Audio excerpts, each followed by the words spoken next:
Hello, everybody. I see some people in the chat dropping where they're from, saying hi.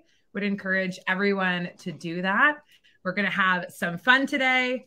Welcome to the very first episode of Midnight Madness. My name is Lottie Hedden. I have the pleasure of being a Senior Director of Customer Success here at Postscript, and I am here with none other than Jess Cervellon, the VP of Customer Experience at Feastables, and she is also a prolific customer experience consultant in the e-com space. So big hellos to Jess today. We're so excited to have her here. This is our first webinar of a 5-week series where we are going to be focusing exclusively on easy to implement but incredibly effective and proven strategies for merchants on how to optimize SMS for the big holiday sales weekend. So lots of tips and tricks. We love easy things to implement for you all in the coming weeks. And before we jump into today's event, I want to take a look at that incredible lineup that we've got for Midnight Madness. We will be back here every Thursday at this exact time, and each episode we will do a deep dive into a specific strategy to get you all ready for Black Friday, Cyber Monday. We're going to be talking copywriting, automations, segments, discounting, you name it, you care about it, we will cover it. And we are, of course, letting the experts take the lead, which is why Jess is here with us today. But before we get started, as promised, the doorbuster.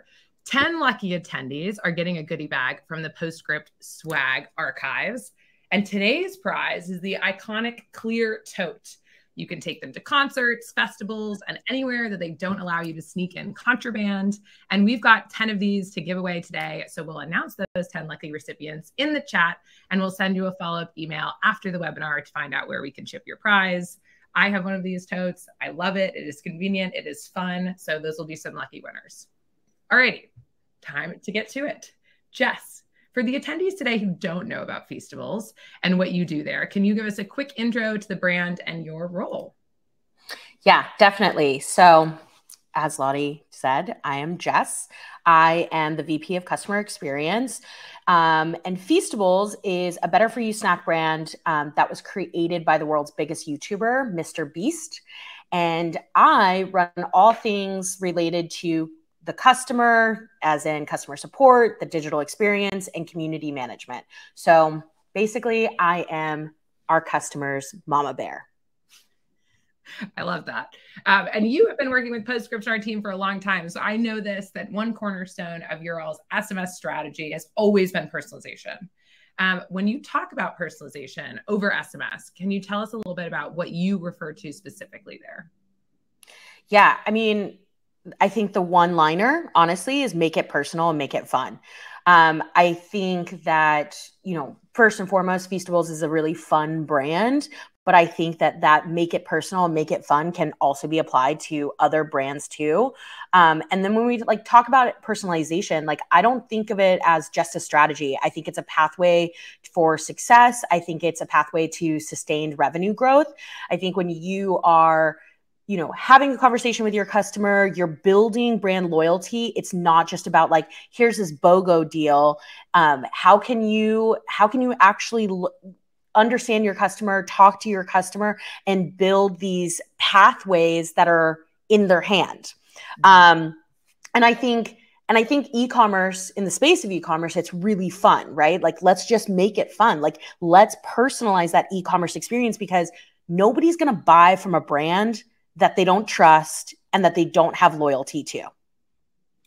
Yeah, for sure. And we get to be lucky, right? We get to work in an industry that is fun and lets you be playful, and customers want that more than ever. So I really appreciate the call out. We don't necessarily need to overthink it, but keep it personal, keep it fun, make sure it resonates with your subscribers.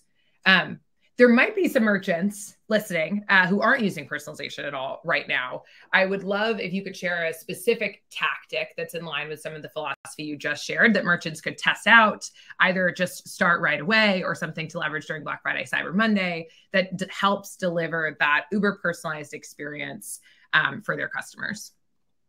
Yeah, I think, before we even get into like Black Friday, Cyber Monday, I think one of the biggest things that you can do is you can segment your audience and you can do some sort of A/B testing, right? So maybe let's just talk about segmenting. So maybe you want to test this out with your VIP customers versus like your one-time purchasers. So take your VIP customers, anybody who's maybe purchased over 3 to 5 times, whatever that number is for you, and A/B test you personalize messages instead of just being like, hey, you shop this BOGO deal. Like I have this really like dope new product. Maybe it's like, hey, Lottie, I noticed that you purchase XYZ. You might be interested in purchasing our new product, right? Like that's a very like low lift personalization tactic. And that's a little bit about segmenting, but A/B tested again, like A/B tested, like you don't necessarily have to, go hard in the paint. I don't know if I'm using that analogy right, but go hard in the paint. But, you don't have to like go hard on it. You basically can start small. Just start small. So I think you start small and you make iterations based off of that. So I think that's an overall tactic that you can utilize today. Now, when it comes to like Black Friday, Cyber Monday, you can utilize those same exact tactics with that VIP segment. So maybe the VIP segment gets a unique deal that's only to them. So maybe if you're, the biggest discount that you want to give is like 30% off, right? So maybe to like the one-time purchasers, you're only giving 15% off. I know that this isn't like doorbuster discounts, but just like bear with me on like on the discounts that I'm giving. Okay. So maybe it's like those one-time purchasers, you're just giving like a smaller discount because you don't know if they'll continuously come back. But then your VIP customers, maybe you're giving them that 30% off, or maybe you're giving them that 30% off with like a free gift, right? Like get creative with the segmentation and segmenting your users and like giving them different offers. I'm going to repeat this over and over, and I'm probably going to get a lot of slack for this, but don't send to your entire list. I'm sorry, but be methodical about it. That is a tactic that you can utilize in both Black Friday, Cyber Monday, as well as just your regular day-to-day. Yep, for sure. No one corrected go hard in the paint in the chat. So I think you're in the clear there. Couldn't tell you. We'll see. I was like, I honestly was channeling my Post Malone in that moment. I'm here for it. The chat, keep us honest today. Hop in there, people. We love to see the engagement. But you talked about a couple things that are so important there, and I'm already excited for where we're going to dig in deeper today. But VIP segment, it's so important. It's one of our merchants' favorites. Why would you talk to someone who's purchased 3, 5 plus times the same way as someone who's learning about your product and doing research? It really doesn't make any sense.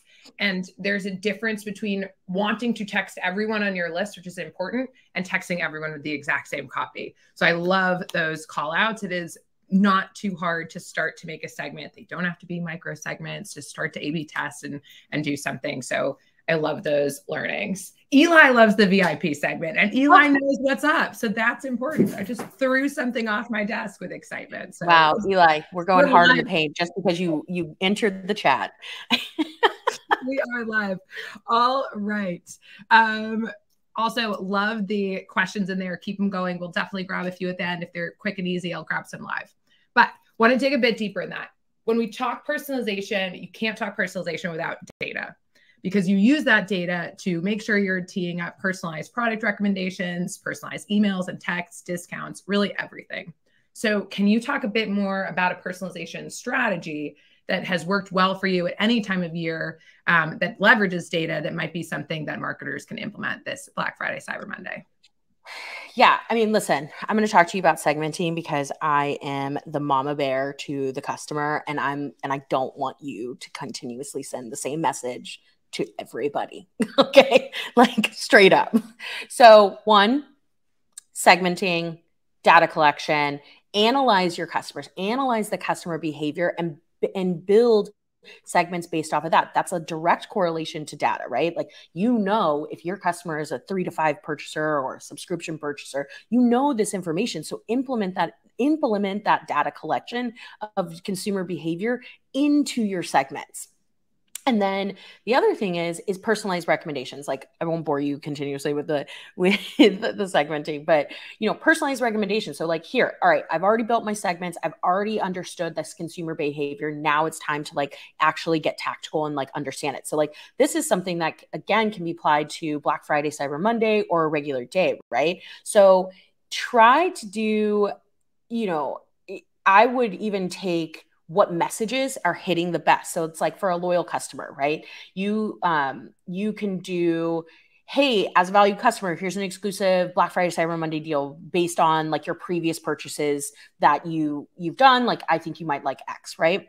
For cart abandonments, you can do, you have the information about their consumer behavior, about what they're looking at, right? Like, so saying like, specifically saying like, hey, you were looking at X, here's their specific message for you because you were looking at this product, right? So that, again, that's taking that data of their behavior and directly putting that into the messaging that you're delivering. Again, it's going to go back to segmenting. I'm sorry, but it's like, that's your workhorse, right?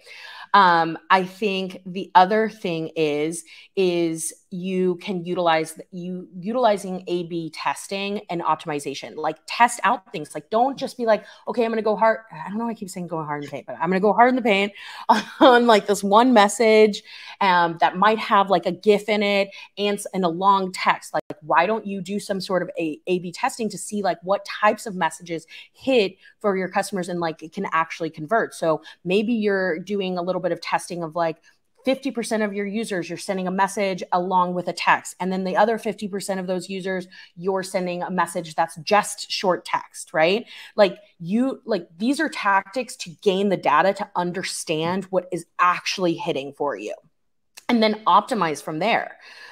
We can get into that further. And the one thing I also want to point out, whatever you're doing in like data collection and personalization, you also want to make sure that you're being compliant.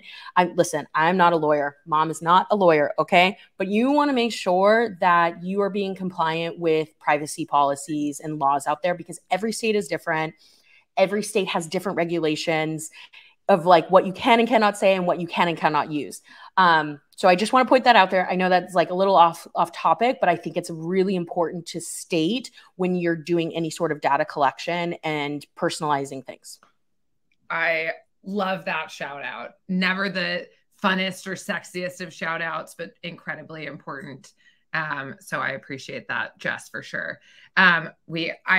We're going to switch to a commercial break shortly, but I want to take one quickie from the chat because how could I not? Guaranteed me up. Can you do all of this in Postscript with the purchase segmenting? I mean, listen, obviously stand for Postscript, okay? But I mean, you can. Like, Postscript does, like, you can do the segments. You can also build your segments in like Klaviyo or whatever your other like email tool is, and then integrate it into Postscript. There's one of the things that I really love, because I'm a chatbot person, is there's Flow Builder. You can build all of these, like this A/B testing and understanding the analytics, like right within a Flow Builder. You can say like, send this message to 50% of the users from this segment, blah, blah, blah. But so the point is, yes, you can. Couldn't resist. Lots that you can do there. If you have a customer success manager, reach out to them, our support team. They can definitely help with that. All right, we're going to take a quick 30-second commercial break for you all. I'm going to throw it over to Ren for a quick word. Thank you, Lottie. Pardon the interruption here, folks, but I've got some breaking news. We are supported by Okendo. Now, Okendo is our friendo. Why? I'll tell you why. Because Okendo offers a big old bundle of marketing tools that are going to put some serious wind in your sails. I'm talking 30 knots. I don't know nautical speeds. 100 knots. Buckle up. Among those tools is Okendo Reviews, a powerful way to collect, showcase, and maximize the power of social proof for your brand. So give your customers a voice and a camera, and turn those reviews into a revenue crescendo with Okendo. Back to you. Amazing. Thank you, Ren, for joining us. As always, 10 out of 10 with the copy. We've got also no fact checking on the nautical speed. So I think Ren's in the clear too. Or we just have a friendly chat today. We'll see. All right, Jess, back to you. Let's chat a little bit about how you might approach personalization at the product level. Obviously, we've got people asking about that specifically in the chat. It is a hot topic.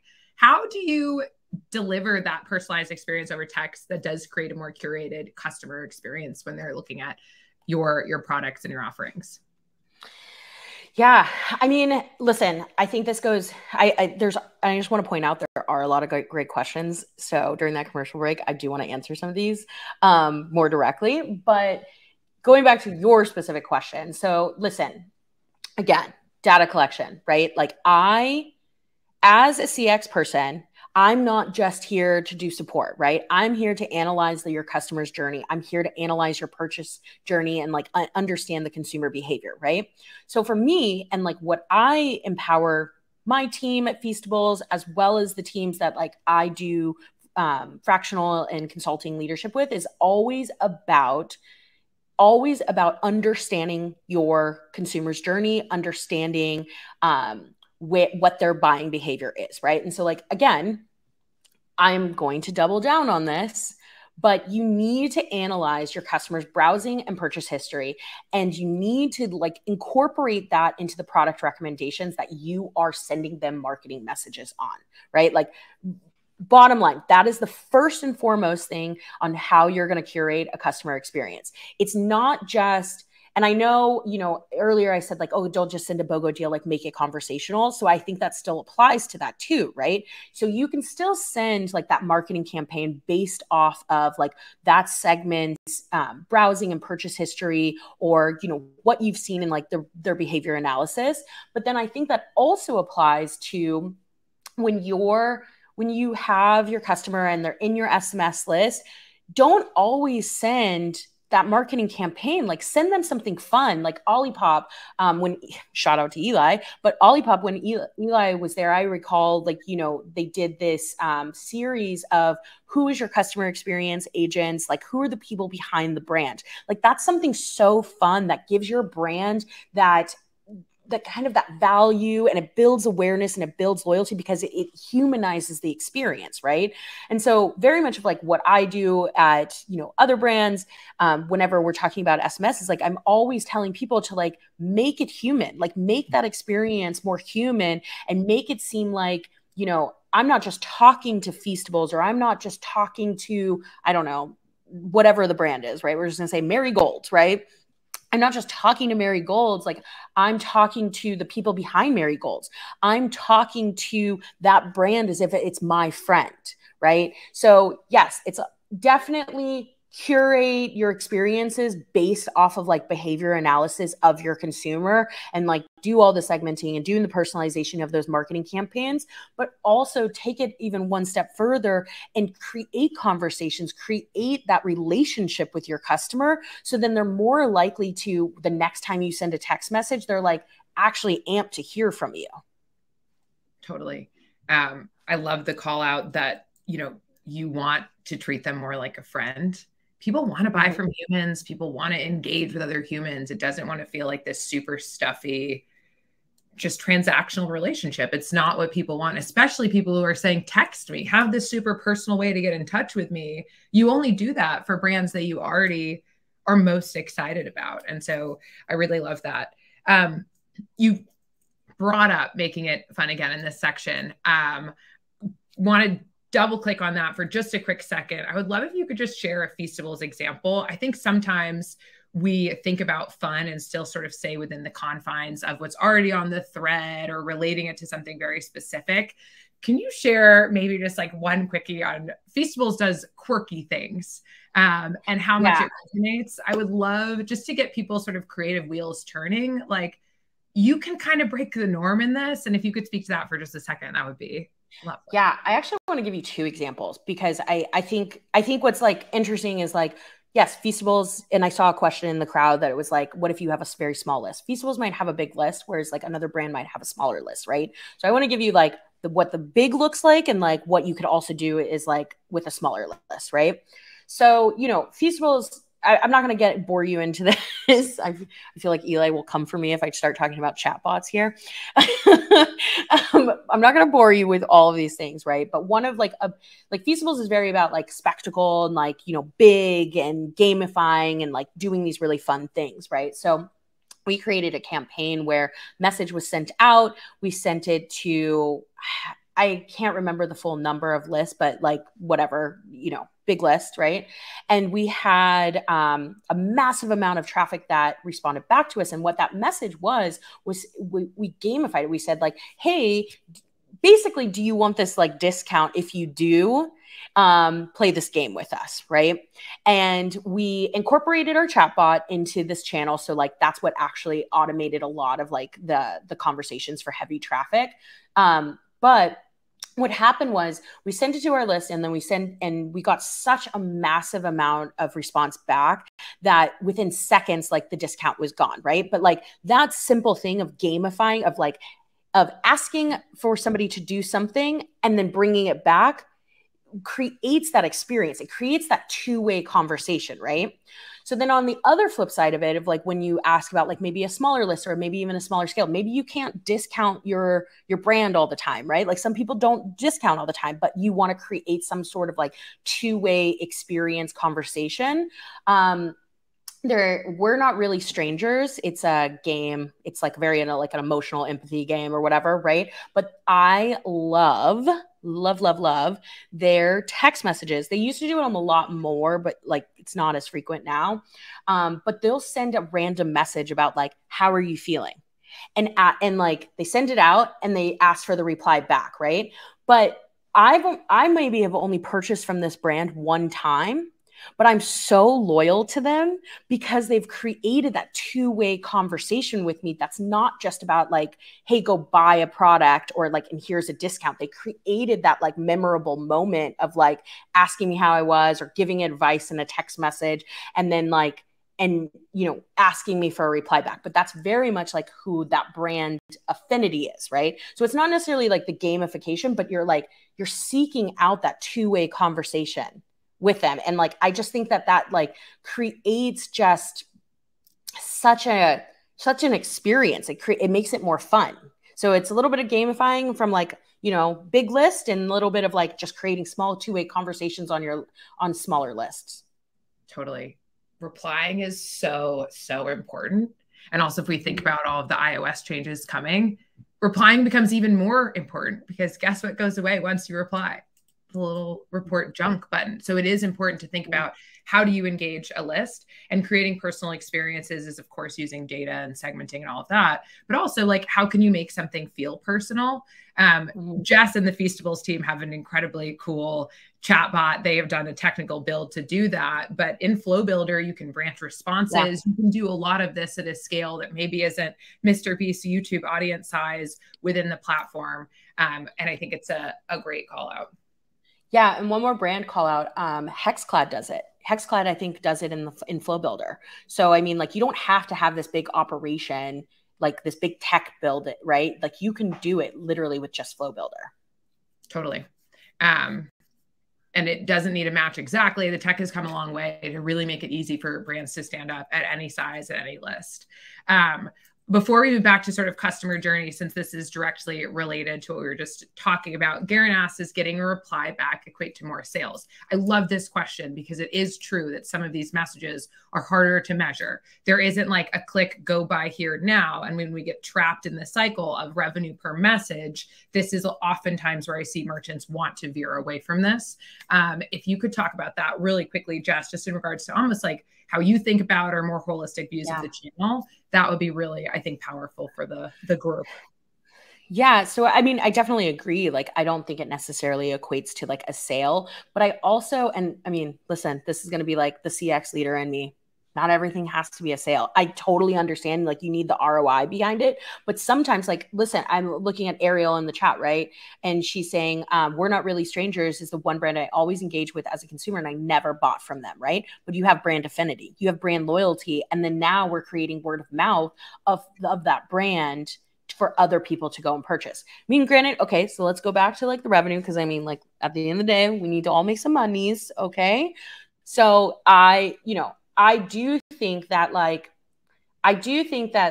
you don't necessarily, you don't always have to seek out that reply. Like I think having a good mix between marketing and like the engagement conversations, because what happens is when you're developing out those engagement conversations, you can either have a team on the other side. Maybe you're using Postscript sales. Like, I don't know, right? Like whoever it is like having a humanized experience on the other end of it. And what they're doing is building that brand loyalty. Maybe there's a conversation about making a sale, whatever it is. But what is happening is you're creating that brand affinity and that loyalty. So then when you do send out that marketing campaign later on, they're more likely to purchase from you, and your CTR rates are probably going to be a lot higher because of the fact that you've already developed a relationship with your customer, right? And I mean, like, listen, some of the replies back, like I've spent my time in like the queues too, and like I like monitor this like religiously. Some of these reply backs are like some emojis. Yeah, okay, like not the hottest thing that you can reply back to, right? But sometimes you're getting a reply back that's like, I love your brand. This is really dope. And then what happens is that like, maybe it's your CX agents, maybe it's like whoever's behind it, a robot, whatever, is starting a conversation with that individual who's replying back. And they're like becoming so attached to your brand that whether that's a sale in that moment or a sale in like a word of mouth moment, you're creating something, you're giving your brand an actual face. Does that make sense? Totally. It comes back to, it is harder to measure, but it absolutely does. And I think measuring things on the campaign level, but also the program as a whole helps with that. To strike that balance. All right. I got to keep us moving. I detoured us a bit. We've got some good questions about spend in there too. So I want to make sure we have time at the end for a couple more audience questions. Moving us back to the customer journey. Thank you, Jess, for humoring me on the detour there. How important is it for Feastables and in your mind to update pieces of the shopping journey specifically for Black Friday, Cyber Monday? So for example, like, do you change the browse abandonment experience to make it more custom, or the welcome series just for this period of time? Yeah. I mean, listen, I don't even want to just talk about Feastables. Like, I want to talk about like overall, right? Like, I think it's really important. Like Black Friday, Cyber Monday is like, I always like hate saying that out loud. Like, can I just say BFCM? But then it's like, I don't know. You don't make it sense. Anyway, okay. Point is, everyone here knows what that means. You're good. I know. You're just getting the real right now. So anyway, I think it's like really important. I actually think it's really important, like not from a brand loyalty perspective, not even just from brand affinity perspective, to be curated in your message. Like my dudes, my fam, my gals, listen, I am the consumer who's going out and seeking the deals on Black Friday because like I do shop online, but I want those deep discounts. But if I have, looked in the cart like 100 different times and then I get a message, I don't want the generic message that you might have had every time I've looked at it in September or May or whatever. I want you to like feel like it's personalized to Jess of like, hey girl, I see you out there looking at those shoes 100,000 times. Why don't you buy them? Right? Like, I want it to feel like you're convincing me of like, I need this exclusivity. I need this discount and I need it in the moment and I'm going to lose it if I don't. And that's why I think it's really important that during this time frame, you do change your messaging to like your welcome series, your browse abandonment, like all of these pathways. So you can ensure that you're trying to get that revenue at every turning point. For sure. I hate that was like really salesy, but like, I mean, you got to be personalized, my dudes, my friends. I mean, especially when you think of a weekend where you're looking at your shoes, but you're probably looking at 5 pairs of shoes and maybe you buy 2, maybe 3. Are we splurging? Who knows? Right. But you're not going to go out and buy everything you're looking at. And so the brands that jump out at you and make it feel personal, that goes a long way for sure. All right. I love this one. If there is one report you feel like merchants should not sleep on running before we get into the weeds of BFCM in order to truly optimize their sends, what sort of data mining or report would you suggest? I would highly suggest looking at, and are we asking like, we're just asking in general, not just like Postscript or Klaviyo or whatever you're using? Okay. I mean, listen, if I'm looking and I'm like coming into like my Black Friday, Cyber Monday, like strategy session, the reports that I'm going to be looking at is who are my people who are spending over like $100, like the highest AOV, right?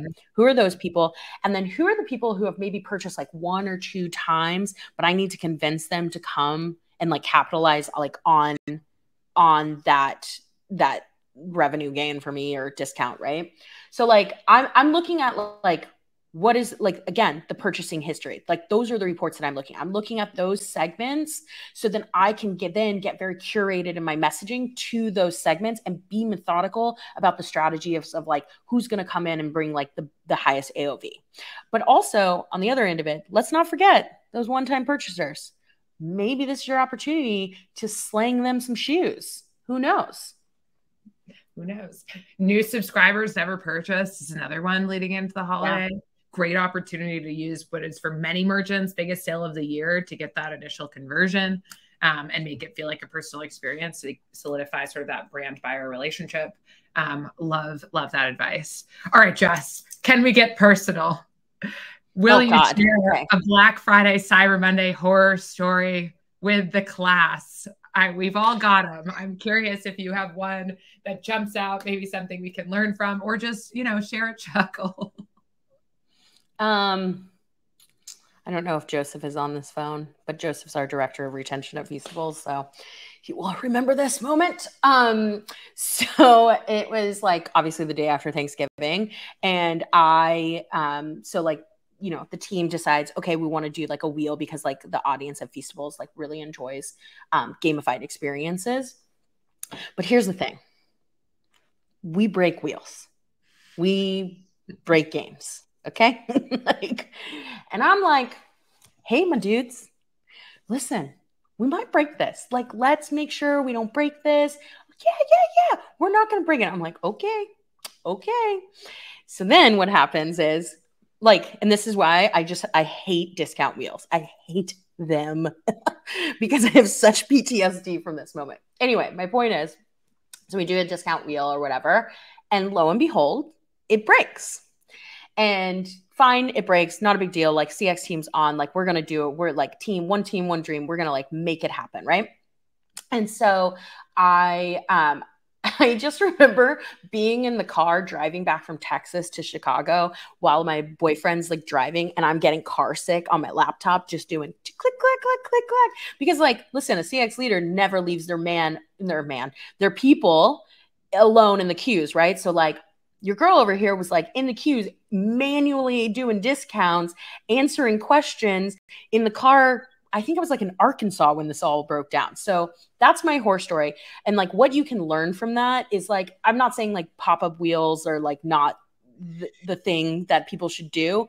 All I'm saying is you need to, if you're A/B testing, you also need to be QAing that experience if you expect a high traffic rate. And I mean like not even just QAing, like whatever your pop-up is, QAing your website, QAing every piece of that website journey to ensure nothing goes down. Because I've broken some things before. Yes.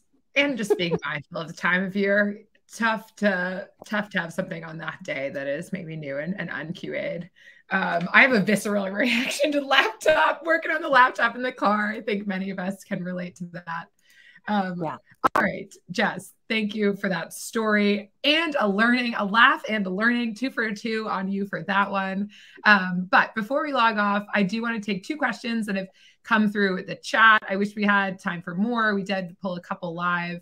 But we had a question, got to talk about it. SMS is in fact expensive. We all know this.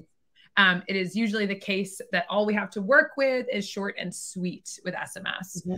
So what are some smart strategies and segments that you've leveraged that help not eat up credits or usage? Thank you to Amy for this question. It is definitely a good one. And I know, especially in this macro environment, top of mind for many of our merchants, if not all of our merchants.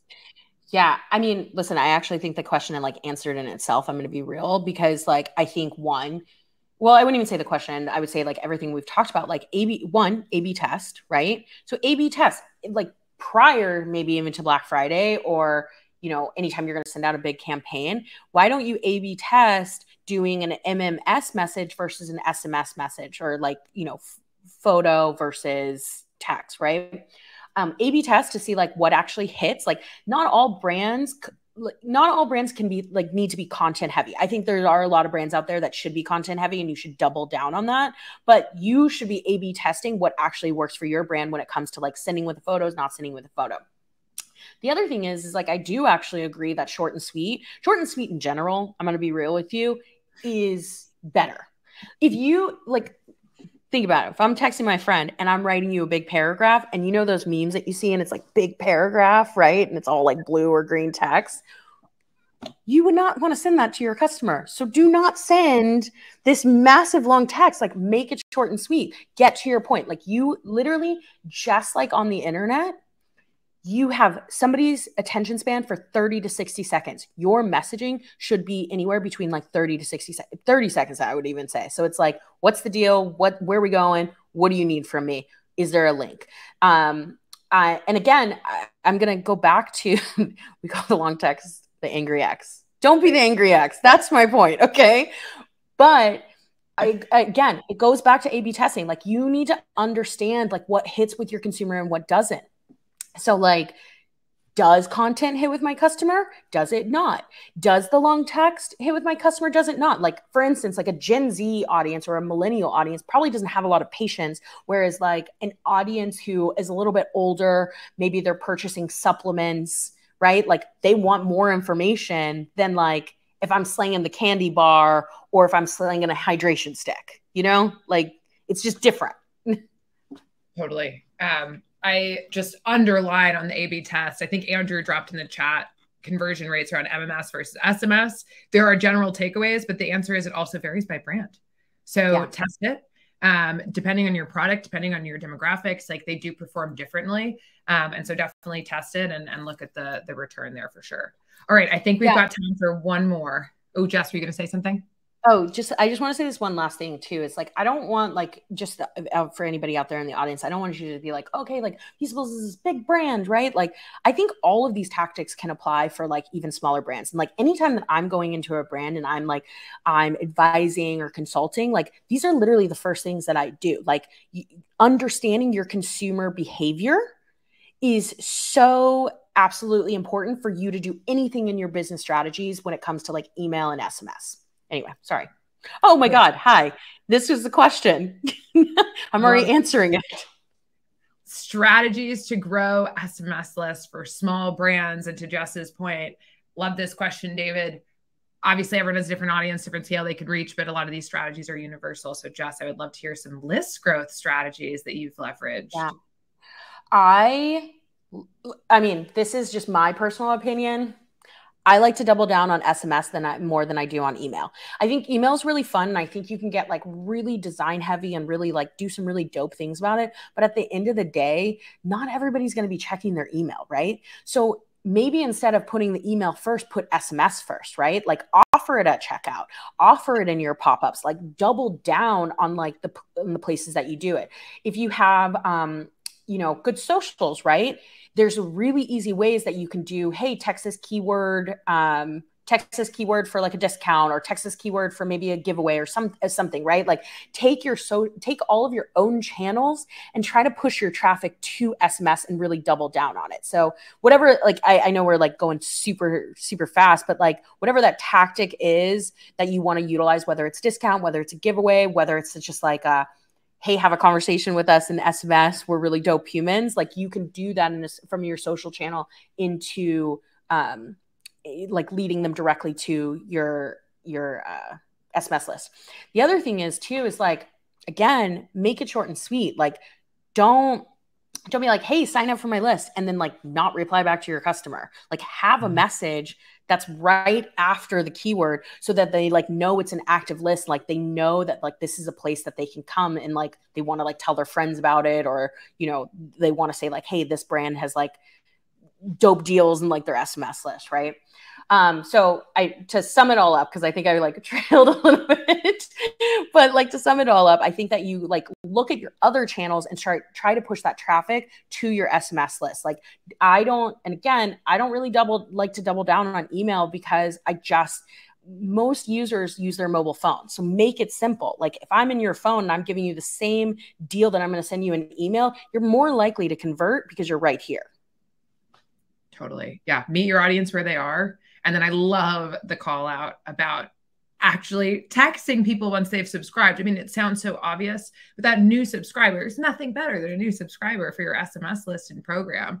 So almost like enabling them on how to interact with your SMS program. Great opportunity early on in the life cycle to have a reply message as well to get that exchange going and have people realize, oh, this is a brand that's going to meet me in this channel. Yeah. Amazing. I think we are right around at time that we were shooting for, but Jess, thank you so much. Thank you for all the people who joined today and participated in the chat. I know, Jess, you're a busy mama bear out there, lots of different things you're doing all the time. And so I just really appreciate you making time for all of us today. And also a huge thanks to our friends over at Okendo for sponsoring this episode.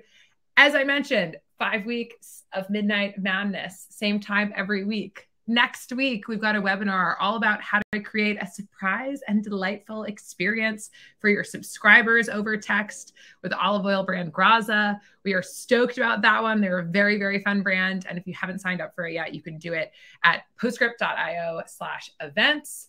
Thank you all for joining, and we will see you next week. Bye, everybody.